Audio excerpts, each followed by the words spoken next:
Hi friends, അടിപൊളി ഒരു പുൽക്കൂട് പരിചയപ്പെട്ടാലോ?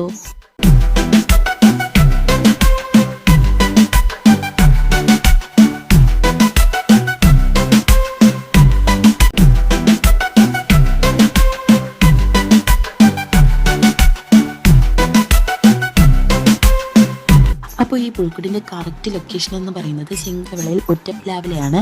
ഈ പുൽക്കൂടിന് ഇവർ പേരിട്ടിരിക്കുന്നത് ജീവൻ തുടിക്കുന്ന പുൽക്കൂടെന്നാണ്. പേര് പോലെ തന്നെ വളരെ മനോഹരമാണ് ഈ പുൽക്കൂടിൻ്റെ അകത്തെ കാഴ്ചകളും.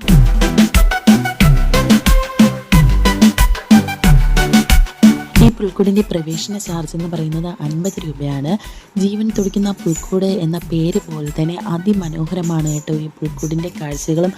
ജീവൻ തുടിക്കുന്ന മനുഷ്യർ തന്നെയാണ് ഈ പുൽക്കൂടിനകത്ത് നിൽക്കുന്നത്. ഈ വർഷം 23-ാം തീയതി മുതൽ 28-ാം തീയതി വരെയാണ് ഈ പുൽക്കൂടിൻ്റെ പ്രവേശന ഡേറ്റായിട്ട് ഇവരെ അനൗൺസ് ചെയ്തിരിക്കുന്നത്. ഈവനിങ് 6 മണി മുതൽ ഈ പുൽക്കൂട് കാണാൻ നമുക്ക് വരാവുന്നതാണ്. ഈ പുൽക്കൂടിൻ്റെ വളരെ നല്ല പ്രത്യേകതകൾ എന്ന് പറയുന്നത് ലൈറ്റ് അറേഞ്ച്മെൻറ്റ്സും പിന്നെ സൗണ്ടും പിന്നെ അതുപോലെ തന്നെ വാട്ടറിൻ്റെ ഒരു അറേഞ്ച്മെൻറ്റ്സൊക്കെ ഇവരിതിൽ നല്ലോണം കൊടുത്തിട്ടുണ്ട് കേട്ടോ. വൈകുന്നേരങ്ങളിൽ ഈ പുൽക്കൂട് കാണുന്നതായിരിക്കും ഏറ്റവും സൗന്ദര്യം. ആ ഒരു രീതിയിലാണ് അവർ ഈ പുൽക്കൂട് സെറ്റ് ചെയ്തിരിക്കുന്നത്. ലൈറ്റ്സ് അറേഞ്ച്മെൻറ്റ്സ് ഈ പുൽക്കൂടിനെ വളരെയധികം സ്വാധീനിക്കുന്നുണ്ട്. അതുപോലെ തന്നെ സൗണ്ട്, ഓരോ സ്ഥലത്തും അവർ സന്ദർഭത്തിനനുസരിച്ചുള്ള സൗണ്ട് നല്ല രീതിയിൽ കൊടുത്തിട്ടുണ്ട്.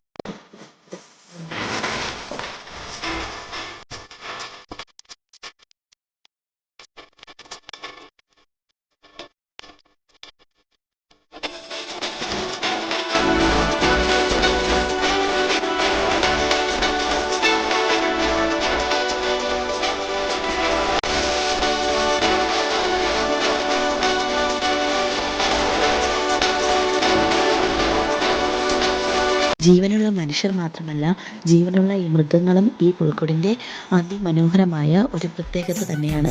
കുതിരയായാലും കോഴികളായാലും അതുപോലെ തന്നെ ജീവനുള്ള ഒട്ടകമായാലും ഈ പുൽക്കൂടിൽ കാണാൻ സാധിക്കുന്നതാണ്. അതുപോലെ തന്നെ ഒരുപാട് കലാകാരന്മാരുടെ കഴിവ് ഈ പുൽക്കൂടിൽ നല്ലോണം നമുക്ക് കാണാൻ കഴിയും. ിലുകൾ, കൊട്ടാരങ്ങൾ, മഞ്ഞുമല, ഷിപ്പ് ഇതെല്ലാം ഇവരിവിടെ ഉണ്ടാക്കി വെച്ചിട്ടുണ്ട് കേട്ടോ. ഇതൊക്കെ കാണാൻ അതിമനോഹരമാണ്. ഇതൊക്കെ തന്നെ ഈ പുൽക്കൂടിനെ ഒരുപാട് മനോഹരമാക്കി വെക്കുന്നതായിട്ട് എനിക്ക് തോന്നിയിട്ടുണ്ട് കേട്ടോ.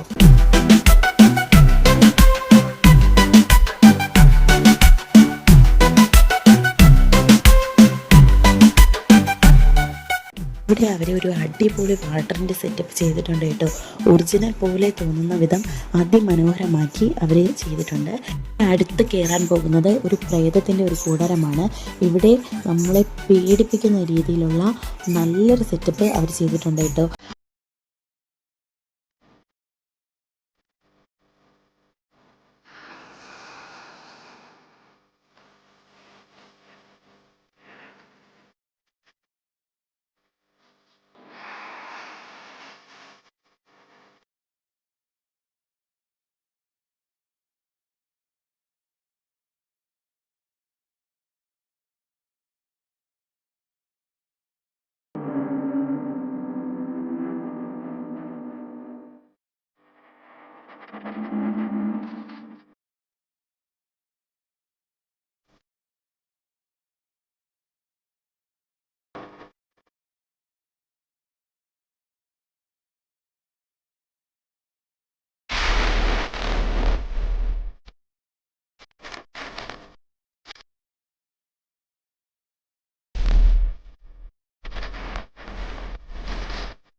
അത് കഴിഞ്ഞ് ഇറങ്ങുമ്പോഴത്തേക്കും യേശുവിൻ്റെ ജനനം നമുക്കിവിടെ അതിമനോഹരമായിട്ട് കാണാൻ കഴിയും. കാലിത്തൊഴുത്തും പിന്നെ മാതാവായാലും യൗസേപ്പായാലും അതിൽ മൃഗങ്ങളായാലും അതിമനോഹരമായിട്ട് അവരിവിടെ കൊടുത്തിട്ടുണ്ട് കേട്ടോ. ആട്ടിൻകുട്ടികളും കോഴികളും എനിക്ക് അതിമനോഹരമായിട്ട് തോന്നി കേട്ടോ.